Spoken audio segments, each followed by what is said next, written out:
It is time for yet another update for Bleach Rebirth of Souls, and the last update that I will be providing before the game's official release within the next 2 days. So, as it stands right now, Bleach Rebirth of Souls, which does release on PlayStation, Xbox, and PC, is set for release later this week, and the full character roster has been revealed, adding up to a total of 33 characters. And this is the full list right here in a collage. A better visual would be the actual character select screen, right here. And just to make sure that the number wasn't off, I did go through and count the number of slots, and it does add up to 33. Now, I did make it clear in the previous upload that I was not going to be supporting this game if not all of the Espada made it in.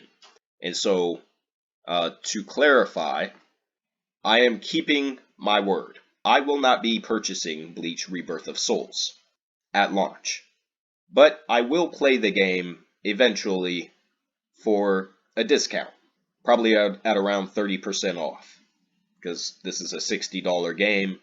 So when the game drops to around $40, I'll probably pick it up at that point on PC. So that's where I've landed with this game. I am not happy with a number of the choices that the development team made with the character roster and the direction of this game in general. And I do want to go over some of those points. And I also want to go over where this game is tracking before its release when it comes to pre-orders. For the second half of this video, I want to provide ideas as to how Tamsoft could have developed some of the missing characters that didn't make it into this game, particularly the 4 Espada that did not make it in.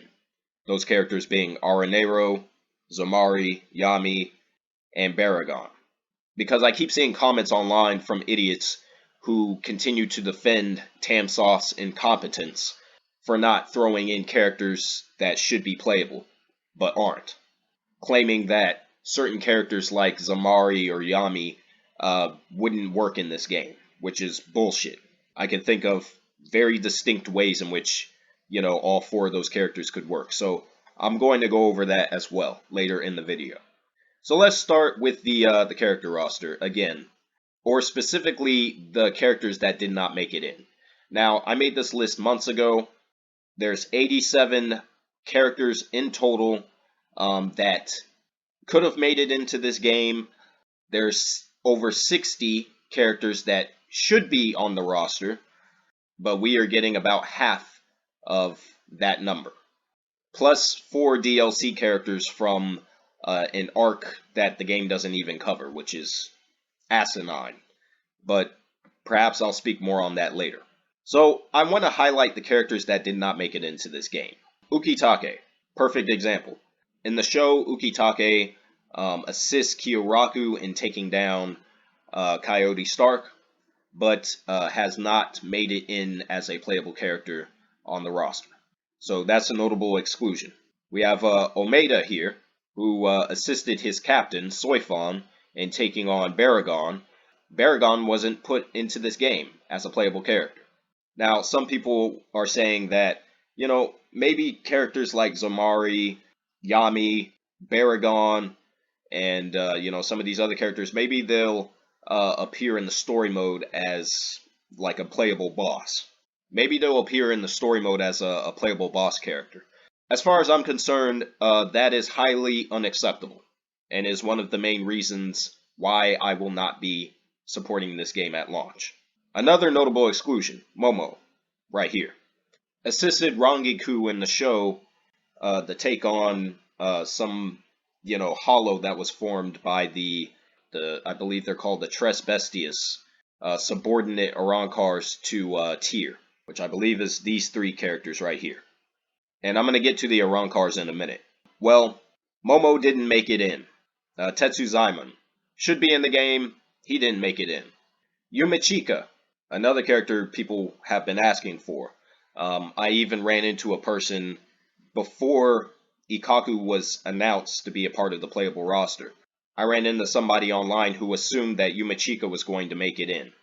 And when I pressed them on their logic, they quickly proved that they didn't have any logic, and their explanation was common sense. Oh, it's just common sense that Yumachika is going to make it in as a playable character. Well, now that person is looking mighty stupid because I don't see Yumachika anywhere in this picture right here, and he damn sure isn't on the character select screen for the final launch roster of this game. If anything, it's common sense as to why Yumachika didn't make it in. It's common sense as to why Momo didn't make it in. And I provided explanations for why those characters probably won't make it into the game at the time. And this was shortly after the Noitora leak. I believe my comments on Momo was that she wasn't going to make it in because she's another Keto user, and you already have at least 3 different characters on the roster that, shuffle the same, attack spells. So her inclusion would just make it worse.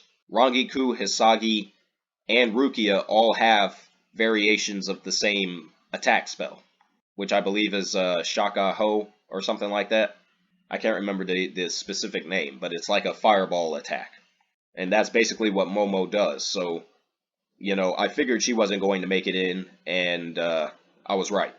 Then we have Yumachika here, and my comments on Yumachika not making it in on the final launch roster at the time was that he really doesn't do shit in the show. He's not really relevant or important to anything that takes place in the plot, and the one character that he does really fight is one of the Fraction Rancor, and again, I'm about to get to those. So those are the some of the Soul Reapers that should have made it into the game, but didn't make it into the game, which is disappointing. But then it gets worse with the character roster, and all of what I'm explaining right now are reasons as to why, how I came to my decision to not support this game at launch. Going to the Espada here, the 10 Arancars. These are all major antagonists in the series, in the arc that they appear in. Yet, somehow, Tamsoft neglected to put in Baragon, Zamari, Aronero, and Yami. Now, as I've already emphasized in older uploads for this game, the fact that all 10 of the Espada didn't make it in on the final launch roster is highly, highly unacceptable. And I, for the life of me, cannot understand how they got a character like Zayalaparo into the game, but then you neglected to put in Zamari, for example.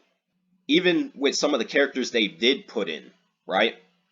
Like, you put a character like Hisagi into the game who really doesn't do shit. Or even worse, you put a character like Izuru into the game who also doesn't do shit. But then you left out Yumachika, who's about just as important as those 2 characters that I just named. And then you leave out some of the actual, major villains that appear in the Arankar arc that the game covers. Make it make sense. Well, you can't do that because it doesn't make sense. I do want to comment, because like I said, I'm going to go over some of the ideas that I have as to, how these characters could work in Rebirth of Souls, because, the whole gameplay with Rebirth of Souls and what makes it different from older Bleach games is that Tamsoft made all of the transformations, the Bankai, the Resurrection forms, the Shikai transformations. They made all of that playable for the characters that are on the final launch roster. Now, some people have been saying, Baragon wouldn't work, or Zamari wouldn't work, or, Aronero wouldn't work, or Yami wouldn't work. All of these characters can work in this game with the way they designed Rebirth of Souls. And they can work in very simple ways. And again, I'm going to go over that later in the video.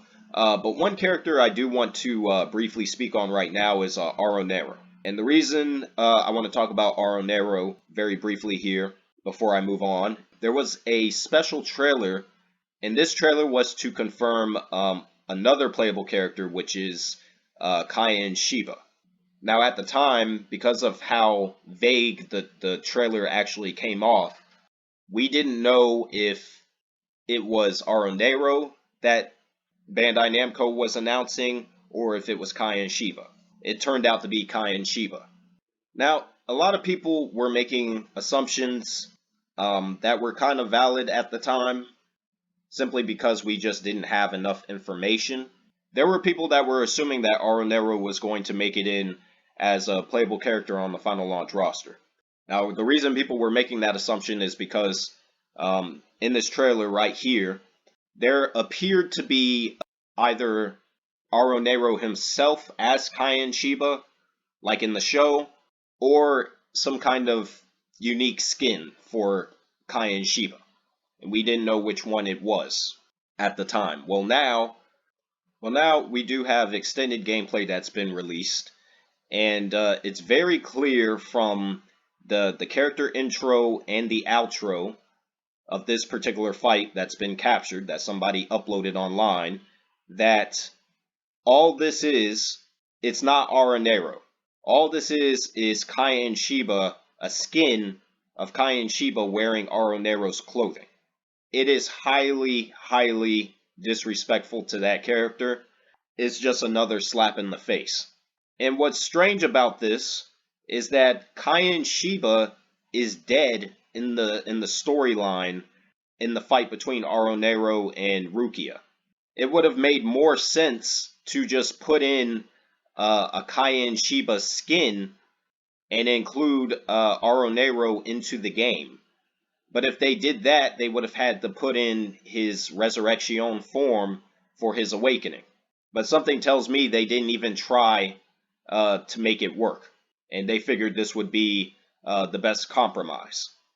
Now, some people were assuming, well, Aronero's still in the game, and it'll be like, a premier skin, like from Injustice 2, where you're clearly using the moveset from one of the characters on the launch roster, but, the developers went out of their way to change the interaction, the intro dialogue and the outro dialogue for the characters, so, it's clearly obvious that you're playing somebody else. There were a few notable examples of that in Injustice 2. But instead, here, they didn't even bother. And if you look at this outro sequence right here of this fight, you can clearly tell that is not Aronero. That is Cayenne Shiba wearing Aronero's clothing. Again, highly, highly disrespectful to that character. A huge wasted opportunity. And just overall a very strange decision from this development team. So no, Aronero is not in this game. So you have the 10 Espada that didn't make it in. The Privaron Espada didn't make it in. Not one. And then the Fraccionaron card didn't make it into the game either. Not only that, but then you also have the Vizards. Only one Vizard made it into the game. The rest of them have been ignored. Some of these characters have been available in other Bleach games. Particularly Heat the Soul 7 has all of the Vizards available on the final launch roster for that game. And all three of the Privaron Espada are available in that game as well. Now, to defend this development team's bullshit, I've seen a lot of comments from shills and fanboys, clowns, basically saying that, well, this is the first game in the series, so, there will be other opportunities, future opportunities, either in the DLC package or, a sequel years from now. And we should be grateful for the fact that they included all of these characters into the game, especially given it's the first entry of a series. Ergo, they hope that this game will be successful enough to warrant a sequel. Well, here's what I got to say to that. In part for the reason that I just stated, we don't know if this game is actually going to be successful enough to warrant a sequel. Bandai Namco in the past has greenlit sequels for games that didn't really sell a whole lot, so perhaps we will see a sequel to this game at some point. But even if a sequel is made, there's still no guarantee that the missing characters that didn't appear in this game on the final launch roster will make it in on the final launch roster for whatever potential sequel that this game may have in the future. Because a potential sequel is going to focus on the 1,000-Year Blood War, more than likely. And there's a lot of characters from the 1,000-Year Blood War that they could focus on. So it's possible that this game may be successful enough to get a sequel, and we still won't see the rest of the Espada included in on the final launch roster, or any of the Vizards that didn't make it into this game, which is damn near all of them. This is another problem that I have with this roster of characters. There are 33 characters that have made it into this game, but most of them are hero characters. There's less than 10 villains that have made it in as playable characters on the launch roster. They're all in the background right here. Geen, if you want to count Geen, that's one. Tosin, Aizen, Grimjow, Zalyalaparo, Noitora, Tyr, and Coyote Stark. There's also Ukiura. And the problem I have with that is, you still have 4 Espada that didn't make it in, you have 3 Privaron Espada that didn't make it in, and then you have this long-ass list of subordinate Arrancars that did not make it in to this game, which covers the Arrancar arc. So despite the fact that the game covers the Arrancar arc, none of these characters made it in. Again, why would I drop down funds for a full price purchase to this game, and you can't even include the majority of the villains that actually appear in the main arc, the major arc that the game covers? It's called the Arrancar arc for a reason. Yet they only have 6 Arrancars that are actually playable. Out of this long-ass list of villain characters, more than 3/4 of them aren't even in the game as playable characters. And we don't know if any of the Fraction Arrancar or the Privaron Espada are going to make it in the story mode. But even if they do appear in the story mode, they're not playable. So what does it really matter? So this is a major reason as to why I've decided to hold off and wait for a significant price drop, is because a lot of the villains don't even appear on the roster. What baffles me is that we have a lot of fanboys online that are defending why Zamari shouldn't be in the game, or why Yami shouldn't be in the game. Another argument is that, oh, those characters aren't popular. That's why they didn't make it in. Or that's why it makes sense that they didn't make it in. Well, there's 2 different arguments that I have to that. Yumechika, for example, is a popular character, so is Momo, but neither of those characters made it in. Then you have to look at the less relevant characters that made a spot on the roster, despite not really doing shit in relevance to the plot in the show, such as Hisagi or Izuru. These are not relevant characters. These are like tertiary side characters. Yet they made it into the game. I would think that the major villains that fought some of the captains in the show, like Baragon and Zamari and Yami, would, make it into the game. But like I said, this is just incompetence on the behalf of Tamsoft. There's no defending it. There's no argument, no relevant argument to be had as to why certain characters didn't make it into this game. And if you want to argue that this is trying to be a more serious, grounded fighting game, and they couldn't include everybody, then my argument to that is, why cover the Arrancar arc in the first place? Why didn't they just end the game at the end of the Soul Society arc and then save the sequel for the Arrancar arc, so they could thoroughly include more Arrancars into the game? Especially since the Arrancar arc is Bleach's longest arc in general. So the character roster is a bust, as far as I'm concerned. There's too many characters that are missing who shouldn't be missing. There are characters that they threw into the game that don't make sense, like Izuru, who is one of the weirdest inclusions. Hisagi's yet another one that doesn't make a whole lot of sense. And then Cayenne Shiba is probably the worst one, but the best example of a character that shouldn't be in the game. Now, let's get off the character roster, because I'm kind of tired of talking about it. I now want to talk about where this game is tracking as far as pre-orders go. So just days ago, and I did highlight this in the thumbnail for the video, Bleach Rebirth of Souls was at number 160 something, way outside of the top 100 for top selling games on Steam. Since then, the game has jumped up to number 35. It may climb a little higher, but I don't suspect that it's going to make it in the top 20, let alone the top 10, which is definitely not going to happen. So that's better than where it was just days ago, but it's still not a great place to be. Then you got to look at physical pre-orders. Now, this is only going to be relevant up to a certain point, because video games, by and large, now are sold digitally over their physical counterparts. So this game physically is coming out on 3 different platforms, which is PlayStation 4, PlayStation 5, and Xbox Series. PlayStation 5 is where the game is obviously going to sell the most, and the game right now is sitting at number 17, well out of the top 10. For Xbox Series, the game is sitting at number 59, which is far worse.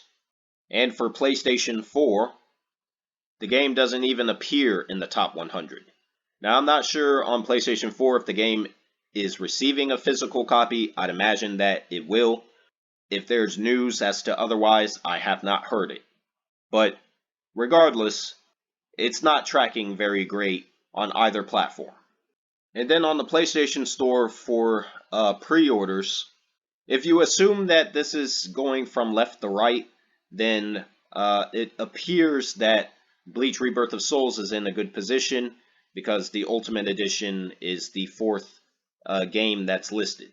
Of course, there's no indication to suggest that this is listed in order. I just have this filtered to the best-selling games on the PlayStation Store, the best-selling pre-orders.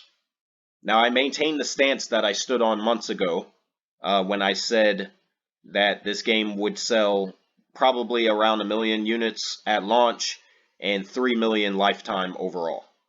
If you compare the potential sales numbers for Bleach Rebirth of Souls with the best-selling fighting games of all time, it's very clear that the game will not make it on this list. It's not going to come anywhere near 10 million units sold lifetime. It's not going to sell Dragon Ball numbers. It's not going to sell Naruto numbers. The franchise is nowhere near as popular as Dragon Ball or Naruto. It damn sure is nowhere near as popular as Tekken or Mortal Kombat or Street Fighter or Super Smash Bros. The engagement numbers, which is just the view counts for each of the character trailers for Rebirth of Souls, these are very low numbers in the grand scheme of things. Very low numbers.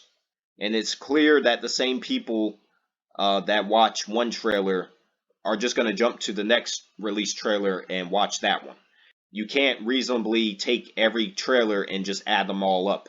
And I had some clown try and claim that's what you can do, and it's a valid figure.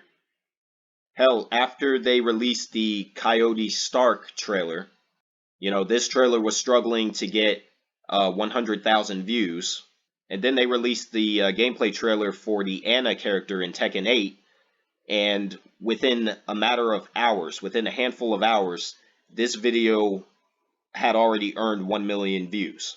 And this is what I don't understand about Bleach fans. This is what I don't understand about the people that are looking forward to Rebirth of Souls. Because you have some people that are, talking shit about all of these other anime games, but they're treating this game, which is unreleased and no one has really played it, outside of those that were fortunate enough to get their hands on the game prematurely before its official release in 2 days. People are acting like this game is going to save anime games or something, like it's going to be like this second coming. And the game is just somehow going to liberate anime in video games. But if you look at the view counts for the trailers for this game, all the promotional material that's been released for this game, it's obvious that the majority, the mainstream, doesn't feel the same way. If you look at the games that are scheduled for release this month, some of which have already come out, Bleach Rebirth of Souls isn't even the most anticipated game that's coming out this month. Far from it.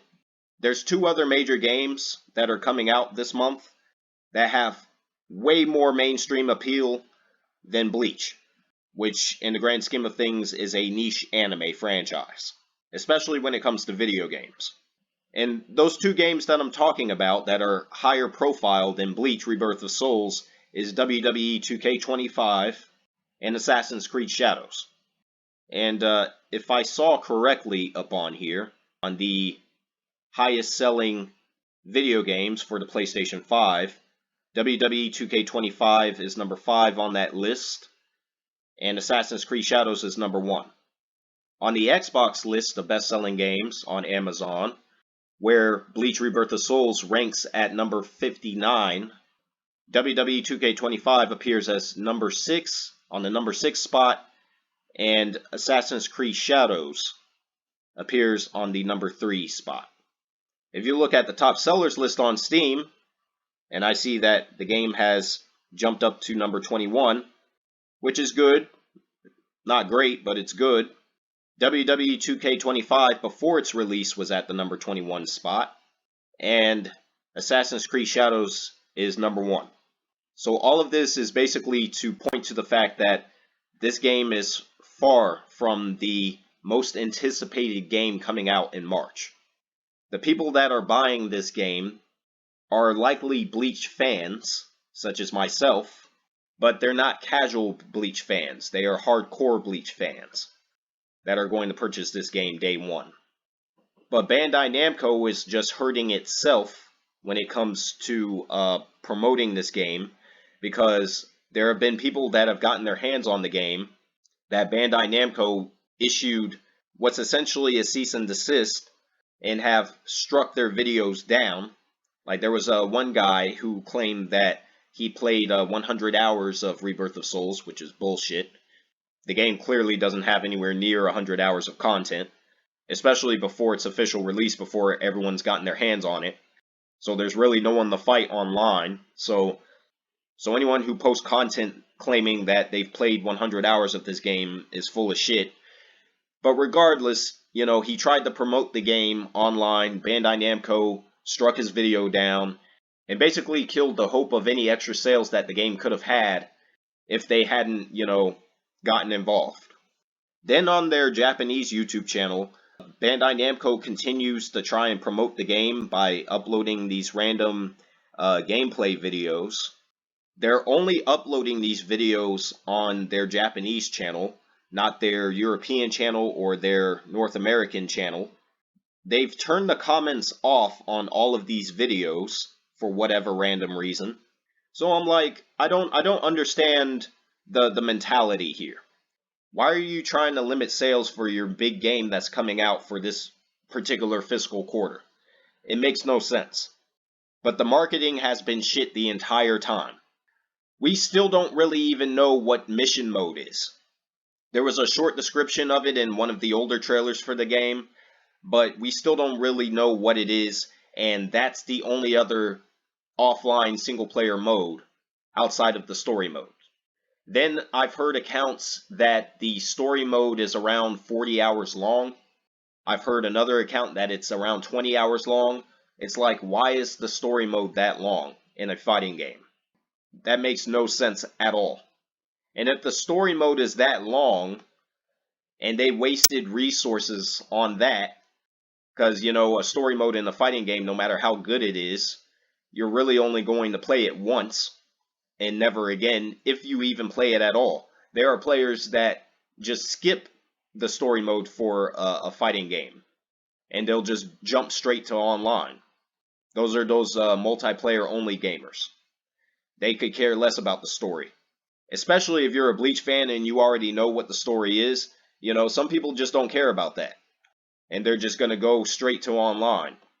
So if they wasted resources on a 20 to 40 hour story mode, but didn't spend those resources to add more characters to the game that should be in the game, again, you have to question the competency of this development team and the publisher along with them.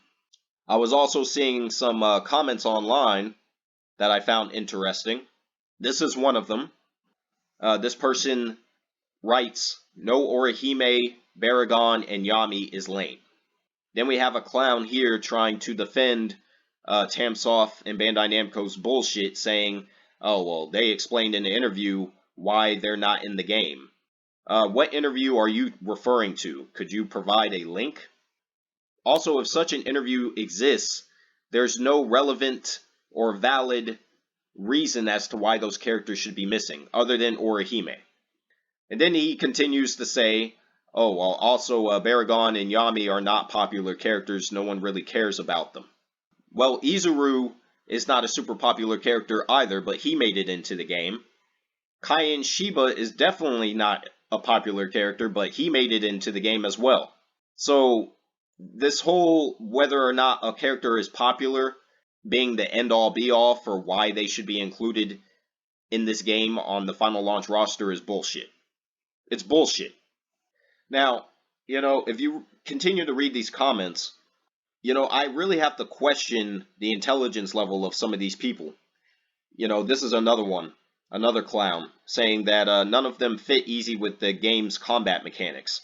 All of the Espada that they did not put into this game, the four being Baragon, Yami, Aranero, and Zamari, all of those characters can work very easily in Rebirth of Souls.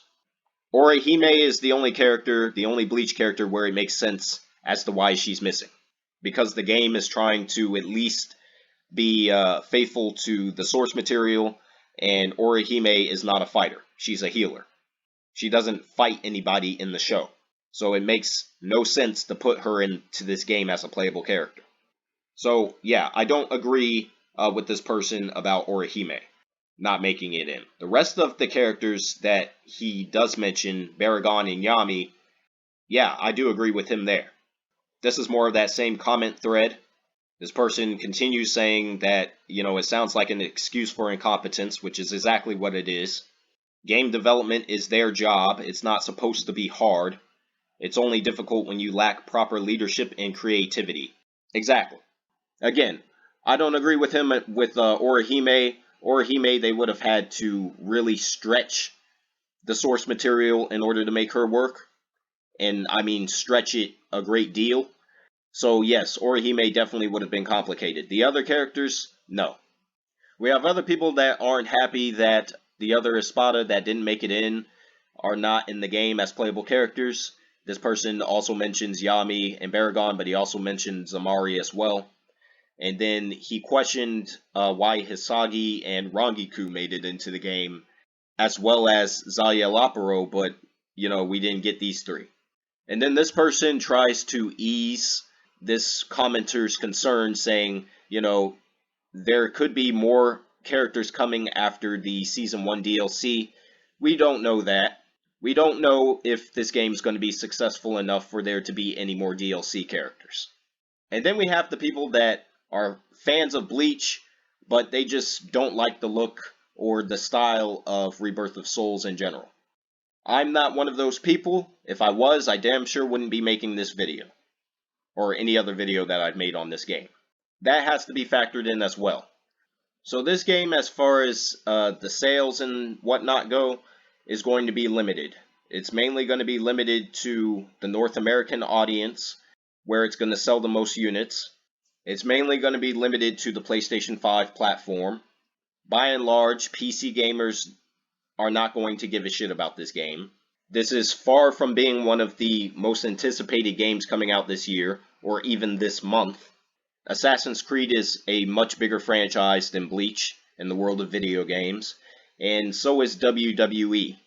Bandai Namco's marketing strategy has been shit since the very beginning, since this game was first announced, and it's just gotten worse over time.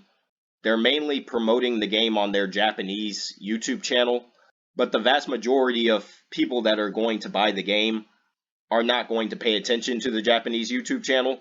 And then when you upload videos where you don't allow people to leave comments, or you upload videos where there's no closed captions available, so you can't even understand what the people in the video are actually saying, you're really just stabbing yourself in the foot, and you're making it a greater challenge for your game to actually sell. The single player content for this game is going to be extremely limited. There's the main story mode, which, again, from what I heard, is way too long for its own good. There's a number of people that have already complained about the cutscenes being of a lower quality than other anime, other similar anime fighting games like Naruto Storm, for example. This is not developed by CyberConnect 2. It is not that, kind of caliber of a game when it comes to a quality standpoint. The only other two modes outside the main story mode that you have is the smaller side story mode, which is basically just an extension of the main story mode. And then you have the mission mode, which I think is going to wear out its welcome rather quickly. And then you have the online stuff, and they really haven't explained what the online is going to actually entail. Does it have any lobbies? Does the game have any cross-play feature? What are the gameplay modes going to be for the online? I think they're going to be rather limited to just ranked and player match. You're not going to get, anything fancy like no King of the Hill or anything of that nature. I think it's going to be a minimal, bare bones effort. For the people that are really excited for this game, it seems that your expectations have been shot to the moon, when really the quality of the final product is likely going to be far less than what you're expecting. I'm expecting this to be a lower tier quality fighting game, so that's one of the reasons as to why I will not be supporting it at launch. And for anyone else that's holding off or just skipping the game entirely because of some of the things that they've seen from it that they just don't like, more support to you. I mean, even with the last character that they announced, the final Getsuga version of Ichigo, I mean, they really fucked this up as well, because all this is a glorified cutscene in the middle of battle. When he goes into his black-haired form and everything with the bandages, you can't actually, control him. He just unleashes the attack and, wipes out your opponent, and that's it. I mean, is that really the best that they can do? This is another example of, trying to keep the game as close to the show as possible, as close to the source material as possible, is actually not a good thing. I'll get the game, but for the very many reasons that I stated, I will not be supporting it at launch. And now I'm going to move into the second half of this video where I discuss how Tamsoft could have developed the 4 Espada that did not make it in. Alright, so real quick, this is the latter half of the video, or latter third. I really don't know how long this is going to be. I'm going to try and make this as short and concise as possible.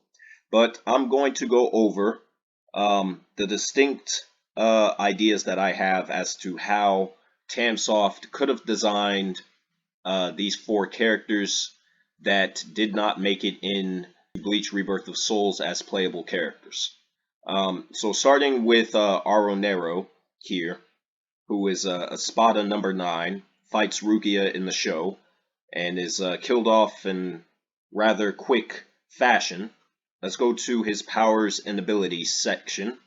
By absorbing Cayenne Shiba, Aronero was a highly skilled swordsman fighting Rukia based on Cayenne's memories. He uses Cayenne's techniques and form during the battle, and are described by Rukia as his upper body stance, spear technique reminiscent of a dance using one wrist as the center of its rotation, then crushing the opponent between the spear's thrust and the rising waves. So they did put in a skin of Cayenne Shiba wearing Aronero's clothing in the game to give off the illusion that you're playing as Aronero. As far as I'm concerned, that is nowhere near good enough, especially when you see the way the character was designed in the Heat the Soul series. where it's very clear, it's made very obvious in that game, in that series, that you're actually playing as Aronero instead of Cayenne, with the Aronero skin, which is what they did in Rebirth of Souls, which is highly, highly disappointing and just straight up stupid, if you ask me. Now, I'm not going to talk much about, Aronero and his base form, because in the show he does use Cayenne Shiba's abilities and whatnot. The important part comes at around here. Great spiritual power. Having absorbed thousands of hollows and indirectly absorbing the fairly powerful Soul Reaper Cayenne Shiba, Aronero has accumulated a rather large amount of spiritual energy. But the important part of that description is he's absorbed thousands of hollows. And I believe it's over 30,000, around 33,000 hollows that the character has absorbed. Aronero's Zanpakuto is not a normal sword like the other Bleach characters. Instead, it's this tentacle appendage, which is his left arm, I believe. He hides it in the glove on his left hand. And Aronero has the ability to devour a dead hollow and receive all of its abilities and Ryatsu. This ability allows him to evolve without limit, unlike normal hollows, and by the time of his confrontation with Rukia, Aronero claims to have eaten approximately 33,650 hollows, which is, basically what I was saying before. I didn't know the exact number, but it's here in this wiki page. So, while released, Aronero can manifest as many of the absorbed powers as he wishes. And his resurrection form is in the game. It's right here, this large tentacle octopus looking thing. It's in the game, but it's only in the story mode. So while released, it turns Aronero's lower body into a huge purple blob-like mass resembling an incredibly bloated invertebrate or octopus with dozens of stubby tentacles, large red eyes, and large mouths complete with teeth. So the problem with this in the show is, and obviously in the original manga source material, is that Kubo, the author of Bleach, the creator of Bleach, he completely dropped the ball with this character. Aronero was not used appropriately. He was killed off way too quickly, and not only was he killed off way too quickly, he was killed off almost immediately after he entered his resurrection form. So we never actually got to see him do anything with his transformation. It's one of the biggest criticisms I have against the Arrancar arc in general. But see, this is where other forms of media come in, because something like a fighting video game can capitalize on an opportunity that the original source material and the show, the anime, didn't. And because Aronero revealed that he's absorbed over 30,000 different hollows and has all their abilities and whatnot, really, a game developer can take a character like this and really do anything they want. And the fans wouldn't really say anything. You wouldn't really be able to criticize it. And this is what I would have done. Once Aronero goes into his resurrection state, I would have made it so his Gluttonera form would be put in the background, and then he'd be able to summon various hollows that the defending player would have to fight against. And as you defeat these lesser hollows, Aronero takes damage. So it would still be a one-on-one fight, but the player controlling Aronero would be able to play as different hollows. And they would even be able to throw in hollows that didn't appear in the show or the original manga, because he's absorbed 30,000 of them. So this is where the game developers really could have gotten creative, really did something that no other Bleach game has done. But instead, they completely dropped the ball.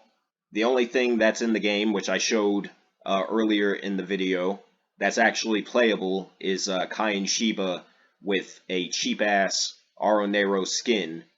That's clearly not Aronero.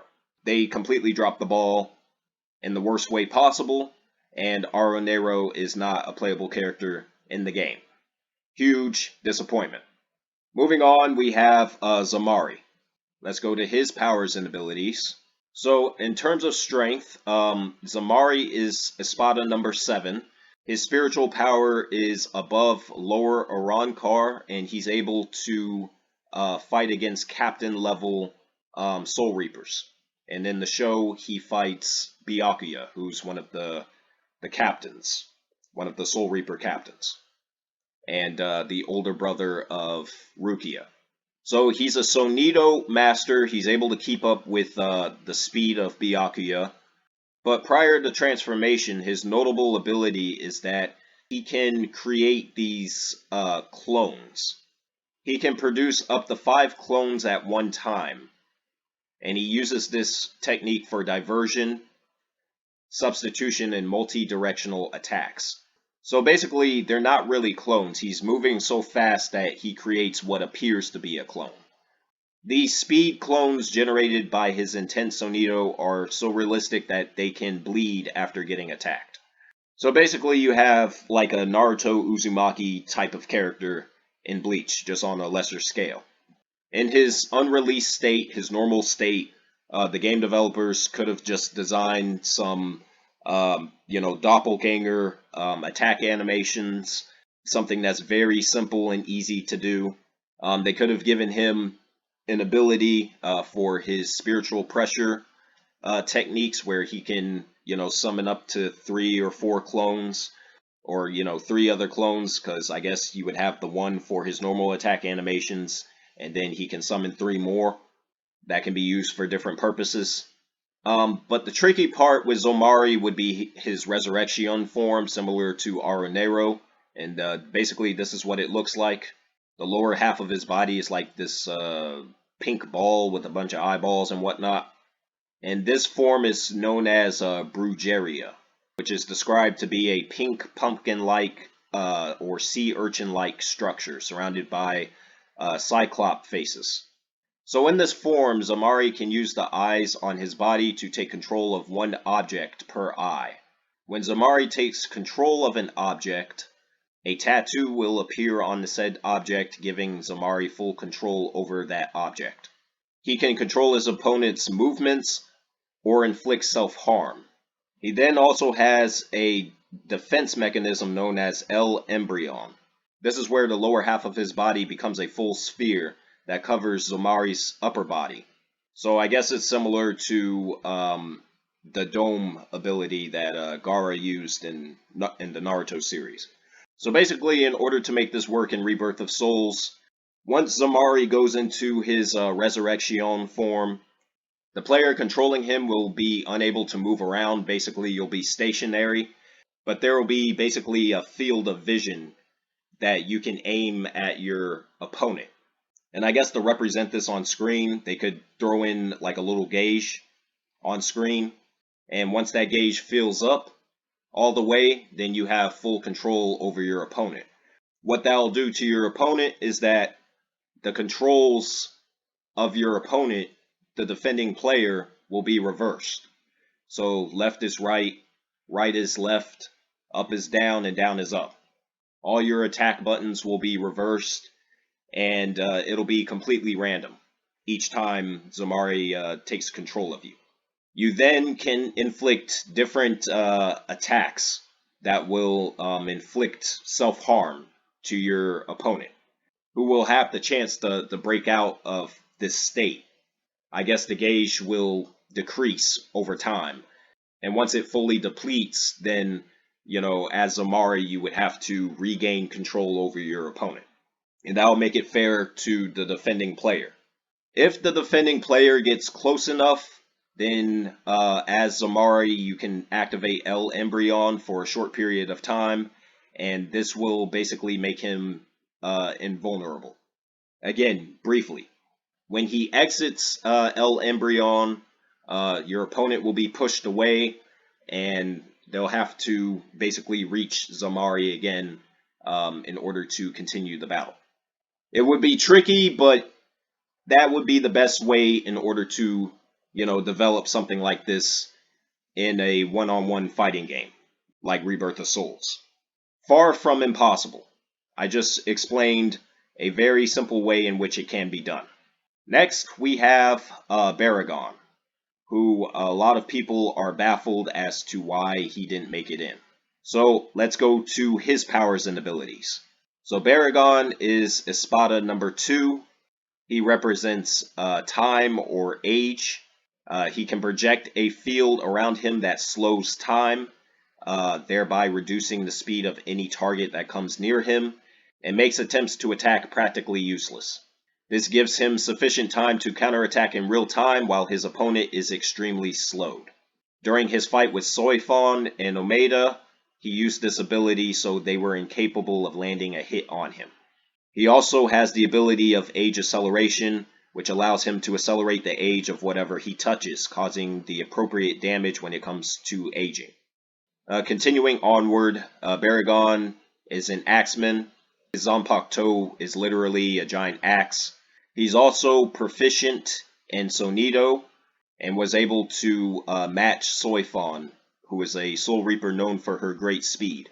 He possesses great physical strength, which was detailed in the show when he punched his hand through the rest of his throne in order to receive his Zanpakuto, which is this axe. So basically, this is a larger character. He would move slower, similar to what they did with Komamura. His unique ability could be the time dilation field that this wiki mentions, where a field will be projected around him that will drastically slow down the speed of the defending player. Of course, they would have to make it limited so it's not, overpowered. And they could do that by limiting the number of times that Baragon can actually use it. And there's a number of different ways that they could do that.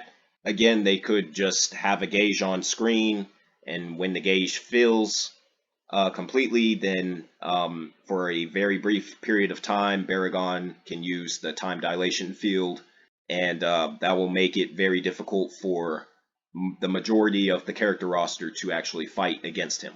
Now, as far as his Resurrection form, this is known as Arrogante, which is Rot, also known as Decay. So while in this state, Baragon can age and deteriorate every object around him. Even the very building he walks upon begins deteriorating from his mere presence. Because of this, he is protected from most close range and melee attacks. He also has an ability known as Respira, which is Spanish for breathe. He unleashes a smoke-like miasma, which radiates outward from him, and the smoke ages and rots anything it comes into contact with. And in his fight with Soifon in the show, she lost her left arm due to this ability that he has. He also has a larger axe as well. So obviously, this character would have to be nerfed a bit because he is a bit overpowered. I would give the player the ability to move around with him and attack with the axe.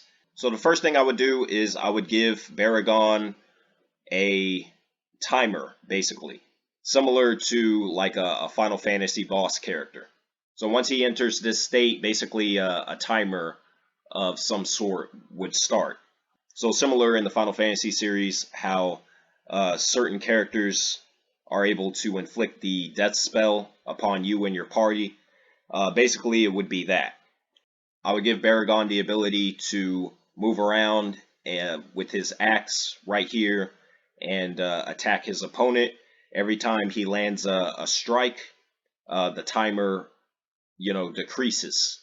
Depending on the severity of the damage, the player controlling Baragon will have more time decreased, depending on the strategy that they use. The defending player would have the ability to attack back and go on the offensive, and every time they land a strike on Baragon, the timer, goes up. If you land enough attacks, then the timer can be reset.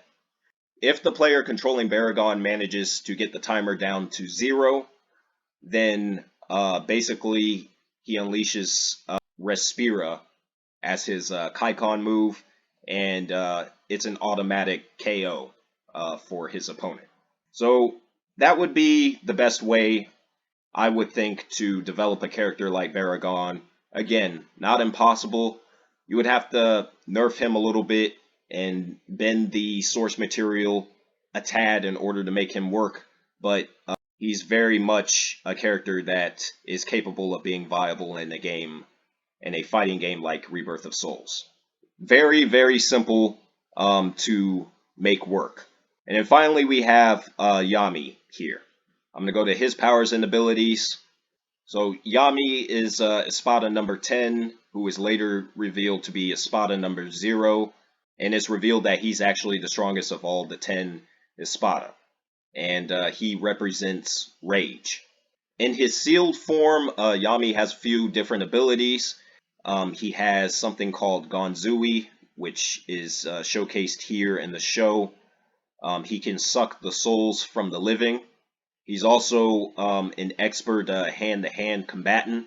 He relies entirely on a brawler style of fighting, so this is how the game developers would design him as. He would be a brawler, type character. So he wouldn't use his sword in combat, his Zanpakuto, like the other Bleach characters. He would be entirely a hand-to-hand combatant. He possesses superhuman strength and is capable of overpowering Chad in the show. He can also fire a red Cero from his mouth, similar to Nell and Noitora. So that's his sealed form. Again, as I already stated, very simple.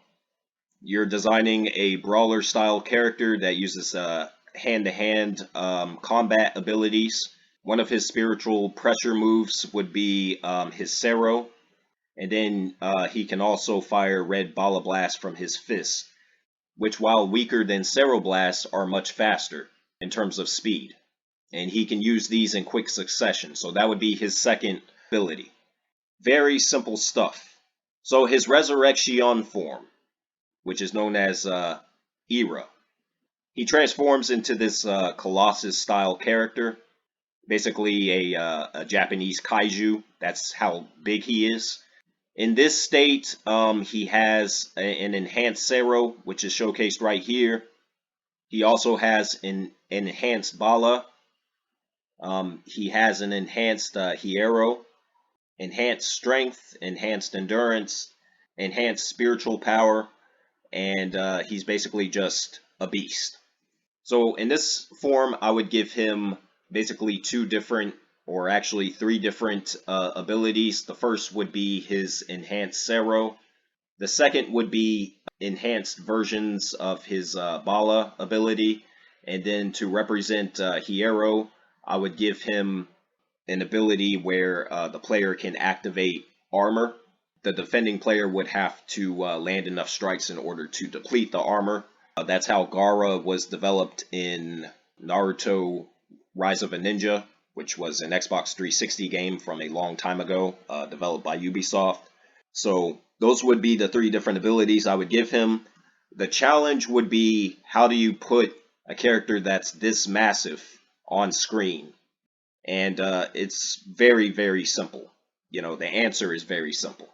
It would look just like this, basically, or some kind of variation of this.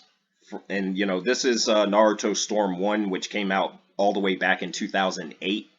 Basically, you would have a horizon style landscape, which is what you have here in this boss. You would put Yami in his resurrection, transformed state in the background. The defending player would be in the foreground. As Yami, you wouldn't be able to actually move around. Instead, your control of him would be limited to the face buttons. And to make it even more fair, you wouldn't have the ability to actually guard or defend. And then you would just put different actions on, different face buttons. So I would give him a simple attack string on square button.